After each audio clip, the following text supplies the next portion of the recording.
Hello everybody and welcome to a very special episode today. Today we're going to cover, that's right, knives. The things that we use to cut up fruits and vegetables.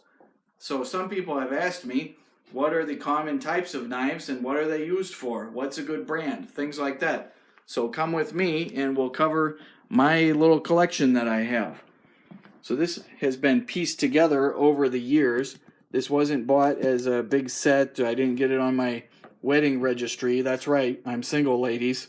So let's start here. So the most awesome knife that you can get is the plain old French chef's knife.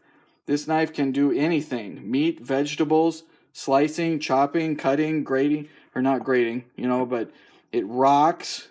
You can do detail around the point here. It's sturdy. It's got a big edge and bolster. So what's kind of a variation on this? A Santoku knife. This is a more Asian style. It's got a thinner blade. It doesn't have a bolster, so it can go further through the food. It's got a Granton edge, which supposedly releases food better, but that is a gimmick and a lie. It does have a thicker sort of a front or a tip on it that will prevent you from doing as much detail work if you're cutting meat or poultry. So I don't really like this one as much. This in general is better for vegetables, and if you're making a chopping motion, this is better for more of an all-purpose meats and vegetables, and if you tend to use a rocking motion like that. This is the fancy Japanese, which is actually a Western shape Japanese knife that you'll see in my other videos. This one also does not have a bolster, so I can cut a little further. It's got a little higher carbon steel, which means it will keep an edge longer, but it's more prone to chipping, and it can be a little more challenging to sharpen. This one also has an asymmetric bevel, so I think it's 30-70, whereas these have more like a 20-20.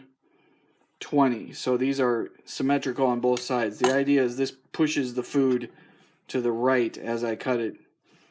I don't think that angle's right. I think it might be more like 15-70 or something. So the other thing you would need after you pick some kind of chef's knife is a paring knife. And this one is used for detail work. This one feels a little more comfortable to people that aren't used to handling a big chef's knife.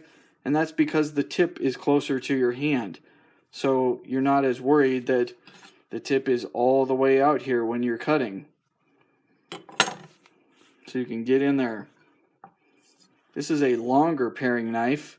And when I said that the Granton edge on here was a gimmick, the reason for that is try taking one of these things and chopping up a bunch of potatoes. You're going to find that that sticks to the edge just as much as if you used a regular chef's knife. So what's the solution? Use one that's not as tall this way.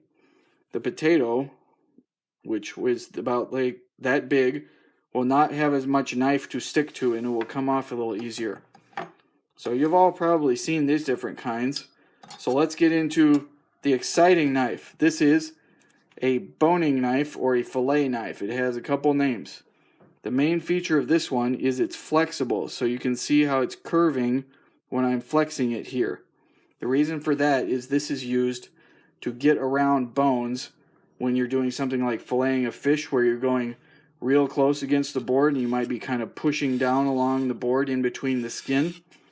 And it's also useful for, say, getting around, the different parts of a chicken where we need to get right in there. So this is a really handy knife. And so when you ask me what's a good brand, if you don't want to spend a lot of money, this brand here, Victorinox, makes this line called Fibrox. Fibrox refers to the handle material, which is kind of a rubbery plastic. They always win all of the online tests and things like that for whatever knife. So this is like the best boning knife and best for the money too. These stay really sharp.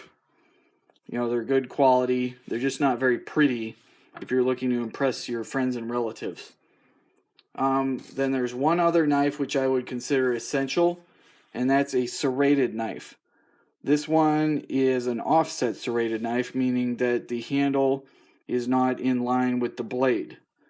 The benefit of that is that I can go all the way down to the cutting board like this, and my fingers are not going to hit the cutting board when I'm all the way down. The reason you need a serrated knife is there's one material which you cannot cut with a non-serrated, and that is a big old loaf of bread. It's going to have this firm crust on the outside that if you try and take even the sharpest knife, it is going to mush that crust, or it's going to mush the bread before you ever get through the crust. And so that's why we need this. And if you don't have a super sharp, other non-serrated knife, some people also call this like a tomato knife. This is a brand called Dexter Russell, which is used in a lot of kitchens. The reason for that is I couldn't find an offset one in like a more standard brand that you would find in a regular store. This is the last one which I kind of like, which, I don't know, this isn't as essential. This is a carving knife or slicing knife, and you'll see these like at buffets where they carve a big ham or a roast or whatever into thin slices. The reason for that is you can see it's got this huge long edge, so you can make really nice long slices. And this also has the Granton edge, which is a little more useful in meats than vegetables because they don't stick to the blade as much. But again, non-essential. So the last thing I'll cover, I had all these other kind of knives here. Steak knife, oyster knife, kitchen shears, apple cutting device, rotary grater. What do you call this thing? Food processor. But I didn't have time to cover those. So, last thing I want to cover is the storage. So, a lot of people will buy a set of knives just because they like the block that it came in. This is called a kapoosh, K-A-P-O-O-S-H. And this one has these sort of plastic fibers. And, this comes out. The whole thing comes out for washing. What these allow you to do is you can put the knife in any configuration, any angle. You can put them close together, whatever, and that's fine.